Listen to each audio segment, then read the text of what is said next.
whip had little lead dumbbells at the end, and those dumbbells would grip onto the side of the man being whipped, and then when they pulled it out, it would shred the flesh along the man's neck or back, whatever was getting whipped. There was a guy to the right of Jesus and a guy to the left of Jesus. They are whipping away, and he is losing major blood. This blood loss is going to explain why Jesus died so quickly. We can see that there is a slope to the man's right shoulder, 11 degrees downward, meaning his shoulder was dislocated. We can see in the middle of that sloped shoulder a very large contusion there. We can also see on the man's knees that there are scrapes. It looks like the man, obviously, he's carrying a very heavy blunt object on his shoulder. He somehow trips. He smashes his knees onto the ground. This heavy object goes up in the air. Blam! It smashes his shoulder, dislocating his shoulder, causing the contusion in the middle. Then his head just snaps to the left and pulls his right eye into the right eye orbit. That's exactly what we see on the shroud. This also explains the Romans didn't get Simon of Cyrene because they felt sorry for Jesus. The basic thing is they want to torment him as much as possible, but Jesus couldn't do the job. He's going to be partially paralyzed on his right side, so there's just no way he's going to be able to carry that cross any further. Then you look at the piercing in the hand. We only can see the exit wound on the right hand. The likely scenario is that the nail is put right in here at the lower part of the palm, and there's a little channel that goes down here, and the nail follows this track and comes right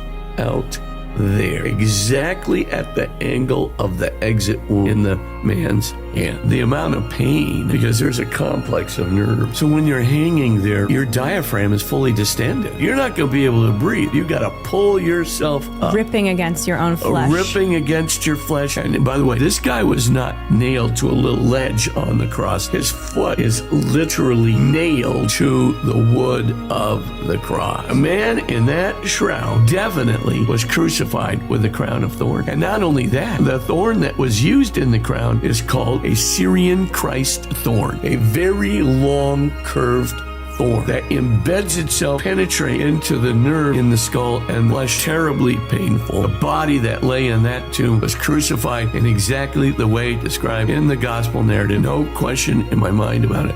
He